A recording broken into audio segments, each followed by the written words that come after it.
Elisha அவர் அவ்வளவு வசதியானவர் தான். ஆனா எலியா கிட்ட போனேன்னா தீர்க்க தரிசனம் சொல்றேனேன்னு சொல்லிட்டு பெரிய பொசிஷன்ல எல்லாம் இல்ல.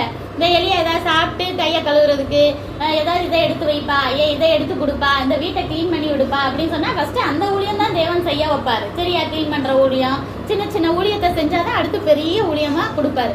சரி, அது மாதிரிதான் இப்ப எலிசா என்ன செஞ்சிட்டு இருக்காரு, எலியாவுக்கு சின்ன சின்ன ஹெல்ப் பண்ணிட்டு அசிஸ்டன்ட் மாதிரி இருந்துட்டு இருக்காரு. அப்போ அதுக்கடுத்து என்னன்னா, இப்ப எலியா தேவன் என்ன நினைக்கிறான்னா, எலியா ரொம்ப பரிசுத்தவான், ரொம்ப தேவனுக்கு பயந்து உண்மையை உத்தமா ஊழியம் செஞ்சதுனால எலியாவை அப்படியே உயிரோடையே இதுக்கு பரலோகத்துக்கு எடுத்துக்கொள்ளலாம் அப்படின்னு சொல்லிட்டு திட்டம் போடுறாரு. அப்போ எலியாட்ட அதை சொல்றாரு, நான் உன்னைய அப்படியே உயிரோடையே எடுத்துக்கொள்வேன். அப்படி யாரையாவது உங்களுக்கு தெரியுமா?